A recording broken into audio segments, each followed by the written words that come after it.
What if I told you there is a song, one of the most beloved, most sung songs in the entire history of the Christian church, and every single time it rises from the lips of God's people, Jesus turns away, not in anger, not in condemnation, but in grief. Deep, quiet, heartbreaking grief. I know that sounds impossible, maybe even offensive. You might be thinking right now, which song? There's no way. We sing to glorify God. We lift our voices in worship. How could anything we offer in sincere praise bring grief to the one we love? But stay with me, because what I'm going to share with you today is not a criticism. It's not a theological lecture. It's not meant to make you feel guilty or ashamed. It's an invitation into something deeper, something more honest, something more real than anything you may have encountered in a church building, a praise concert, or a Sunday morning service. Because here's the thing, Jesus isn't grieved by bad voices. He isn't grieved by off-key notes or imperfect harmonies. He isn't grieved by guitars or organs or drums or even silence. He is grieved by something far more subtle, far more painful, something that has quietly woven itself into the fabric of modern Christian worship. And most of us have never once questioned it. And by the time we get to the end of this, if you let me take you there, you will never hear this song the same way again. In fact, you might find that what I share today doesn't just change how you worship, it changes how you live, how you see yourself, how you approach the God you say you love. So let's begin. There is a moment recorded in the Gospel of Matthew, there's chapter 15, that most people skip over when they're flipping through the New Testament looking for something inspiring. It's not as dramatic as the feeding of the 5,000. It's not as miraculous as the raising of Lazarus. There's no walking on water, no storm silenced with a word. But I would argue it is one of the most searingly honest things Jesus ever said, one of the most important things he ever uttered, and we have largely ignored it. The Pharisees and teachers of the law had come from Jerusalem to question him, and they were watching, looking for something to criticize, and they found it. His disciples weren't following the traditional ceremonial washing before meals, so they challenged him, and Jesus responded. But not by explaining the washing ritual, not by defending his disciples on a technicality. He did something unexpected. He went straight to the heart of the matter. He quoted the prophet Isaiah, and he said this, and I need you to really hear these words, not just read them, but feel the weight of them. These people honor me with their lips, but their hearts are far from me. Their worship of me is in vain. Their worship is in vain. Let that land for a moment. Just sit with it. Jesus didn't say their worship was insincere on the surface. He didn't say they weren't trying. He didn't say they weren't showing up. They were at the temple. They were following the rituals. They were observing the traditions passed down through generations. They were saying the right words and singing the right songs and making the right offerings. And yet, Jesus said it plainly, without softening it, without offering a diplomatic alternative. Their worship was vain, empty, hollow, because their hearts were somewhere else entirely. And now, right now, I want to ask you something, and I want you to sit with it honestly, the way you'd sit with a question from someone who genuinely cares about you and isn't trying to catch you out. When was the last time you sang a worship song and truly meant every single word? Not performed it, not participated in it because everyone around you was singing and it would have felt strange to stand there silent, not let the melody carry you emotionally while your mind was planning what you'd have for lunch after service, but truly, genuinely, from the deepest place inside you, meant every word. Because here's what I've come to believe. After years of sitting in pews and standing in worship sets and watching and listening and praying and doubting and returning, the song that grieves Jesus most is not a specific title. It is not one particular melody. It is the song sung with words the singer doesn't actually believe, words that promise something the heart has no intention of delivering, words that have become so familiar, so routine, so rehearsed, that they've lost all contact with reality. And the most dangerous songs of all are the ones that sound the most beautiful. Let me take you back further, way back. Long before the New Testament, long before Jesus walked the dusty roads of Galilee or turned water into wine at a wedding in Cana. We're going to the prophet Amos, chapter 5, and what God says here through this shepherd-turned-prophet is so raw, so direct, so utterly unlike the gentle pastoral images we sometimes associate with God that it should stop us cold. I despise your religious festivals.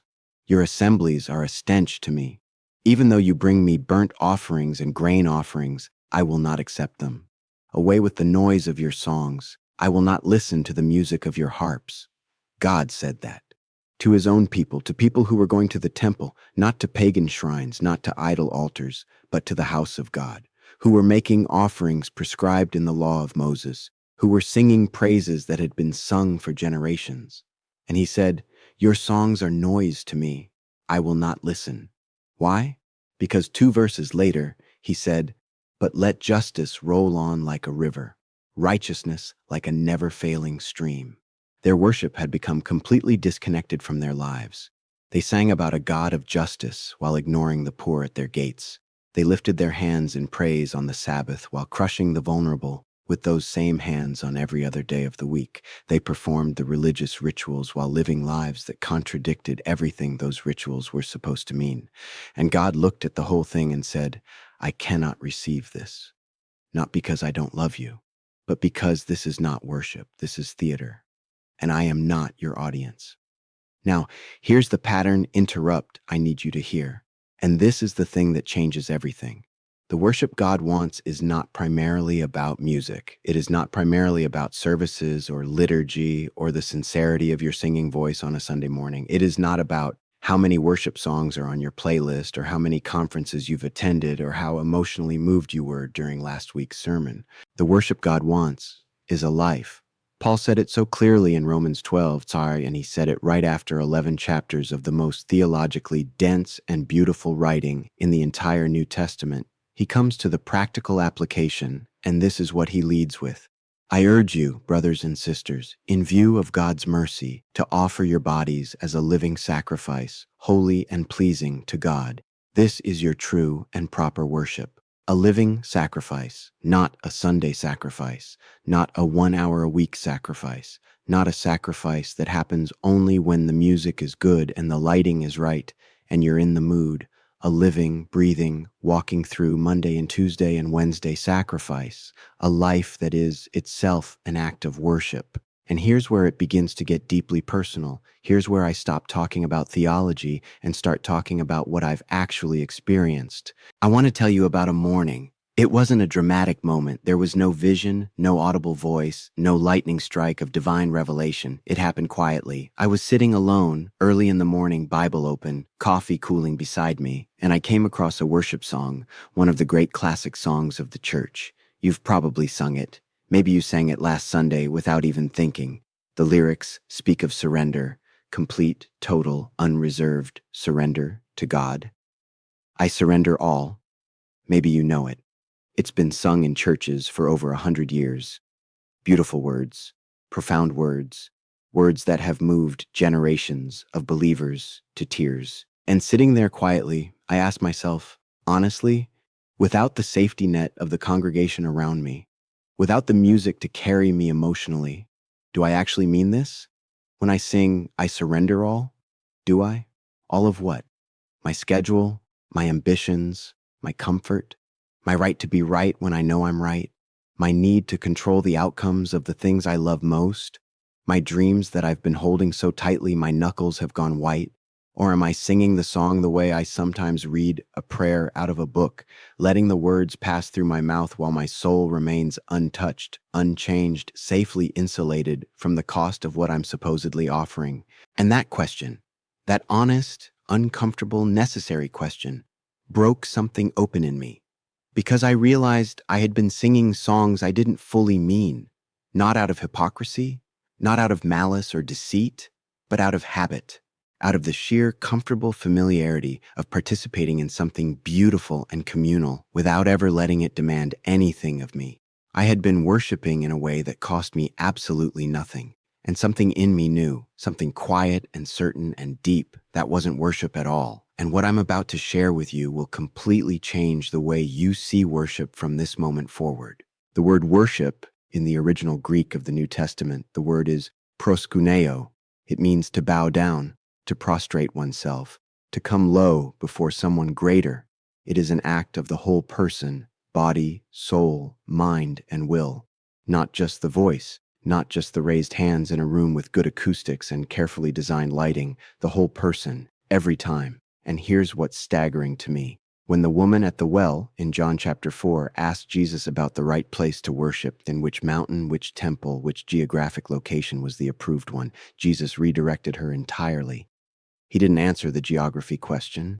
He looked past the surface of what she was asking and went straight to what she actually needed to hear. He said, "A time is coming and has now come when the true worshipers will worship the Father in the Spirit and in truth, for they are the kind of worshipers the Father seeks." The Father seeks. God is not passively waiting for worship to drift his direction when we happen to be in the mood. He is actively seeking a certain kind of worshiper, pursuing them, looking for them in the crowds and the churches and the quiet living rooms and the long commutes and the sleepless nights. And that kind, the kind he seeks, worships in spirit and in truth. In truth, not in performance, not in pretense, not in the borrowed devotion of someone repeating the words they were taught without ever personally owning the God those words are about, in truth. Which means the worship has to be grounded in the honest, vulnerable, sometimes uncomfortable reality of who you actually are before God, not who you're trying to appear to be, who you actually are. And this is the part that silenced me when I first truly understood it. Worship that is not true is not worship at all. It may be beautiful. It may feel spiritually significant in the moment. It may move you emotionally in ways you can't fully explain. But if it is not grounded in truth, in the honest, vulnerable, costly reality of where you actually stand, it lands nowhere. It does not reach heaven. Let me take you somewhere unexpected now, because I want to show you what it looks like when someone actually does it right. When someone brings their real self before God with no pretense and no performance. Her name doesn't appear in the story. We know her only by what she did. Luke chapter 7. Jesus is having dinner at the house of a Pharisee, a religious leader, a man of standing and reputation, and a woman from the town comes in.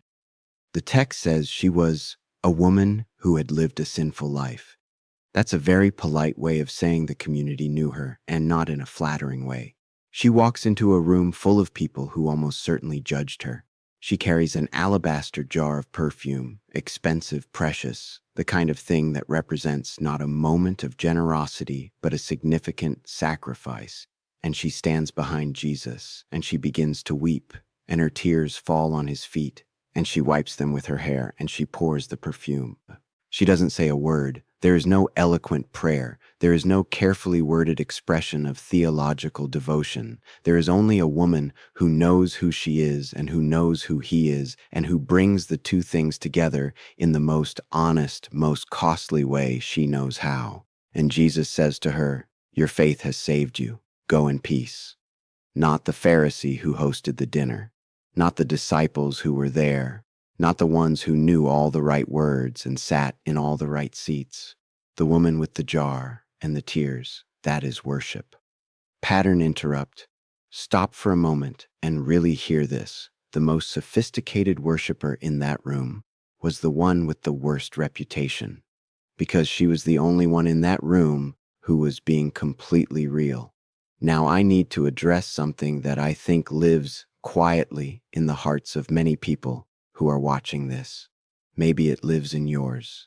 There is a kind of spiritual exhaustion that comes from performing worship over a long period of time, a tiredness that sets in when the gap between what you express in church and what you actually experience in daily life becomes too wide to comfortably ignore. When the songs about God's faithfulness run up against seasons where his faithfulness is genuinely difficult to see, when the declarations of trust feel hollow in the face of circumstances that haven't changed despite years of prayer. This exhaustion is real, and it is not a sign that you are failing spiritually. It is often a sign that you have been trying to sustain a performance that was never meant to be sustained, and something in you is crying out for something more real.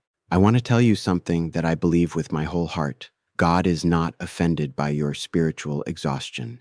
He is not disappointed by your questions. He is not put off by the season where worship feels dry and distant and like you're pushing words through a fog. What I believe grieves him is when we respond to that dryness by performing harder, by singing louder, by attending more services and saying more words, while the actual honest cry of our heart goes unspoken, unacknowledged, buried under the performance.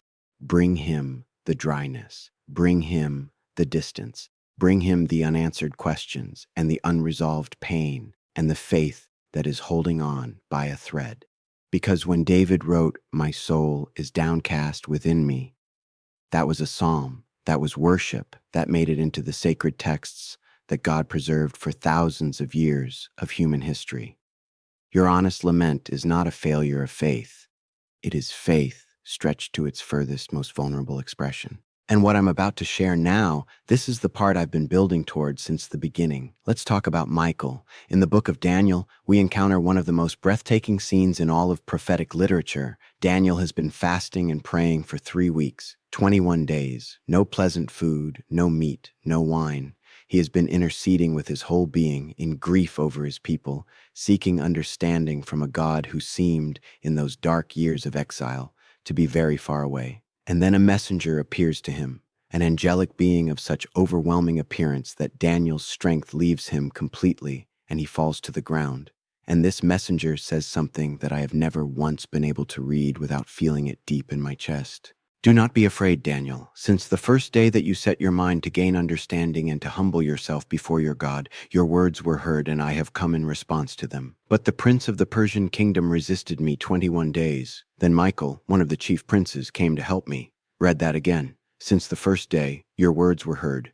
Day 1, heaven heard. And yet the answer took 21 days to break through the spiritual resistance. And the Archangel Michael, the great heavenly prince, the warrior of God, came to break through the opposition so that Daniel could receive what God had been trying to send since the very first prayer." And here's the question that haunts me beautifully when I read that. What kind of prayer moves Michael? The answer is there in the same passage. The kind of prayer that comes from a person who has set his mind to gain understanding and to humble himself before God. Not a polished prayer, not a performed prayer, a prayer of seeking and humbling. A prayer that cost Daniel 3 weeks of fasting. A prayer that didn't come from comfort, but from desperation, from a genuine desire to understand God and to stand humbly before him.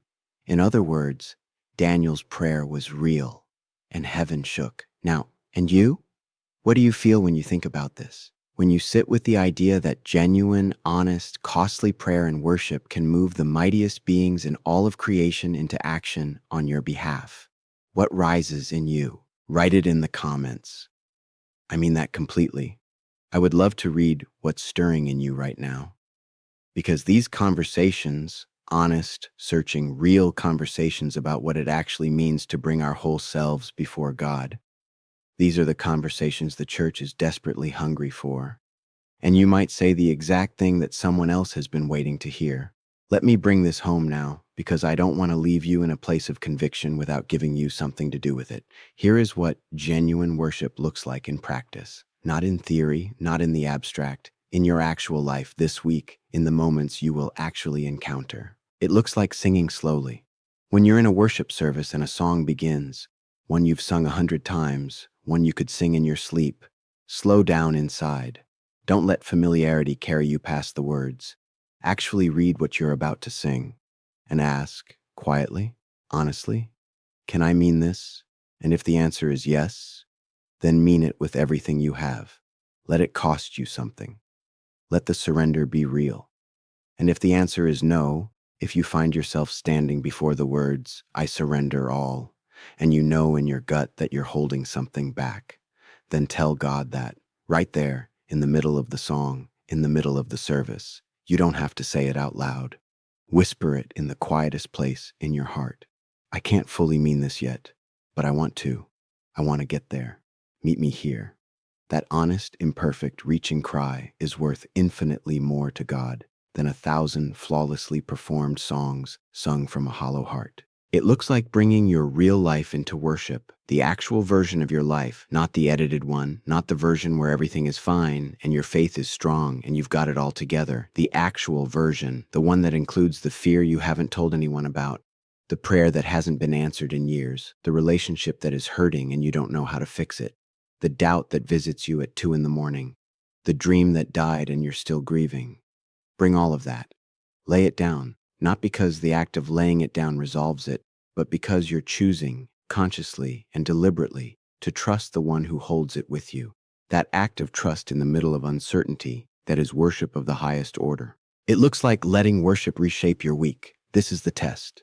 The actual, practical, real-world test of whether your Sunday worship was genuine, not how emotionally moved you were, not how good the service was, not whether you raised your hands or cried or felt the presence of God in a tangible way. The test is Monday. Are you kinder on Monday? Are you more patient in the frustrations of Tuesday? Are you more generous towards someone on Wednesday who has nothing to offer you in return? Are you quicker to forgive and slower to build a case? Are you more honest in your relationships, more present with the people who matter most to you, more willing to lay down your comfort for someone else's good? Because if what happens on Sunday doesn't reshape what happens on Monday, then we might need to ask ourselves what kind of encounter we were actually having. And here's the thing that undoes me every time I sit with it. God is not trying to change your Sunday. He's trying to change your life. And worship, genuine, honest, costly worship, is how that change begins.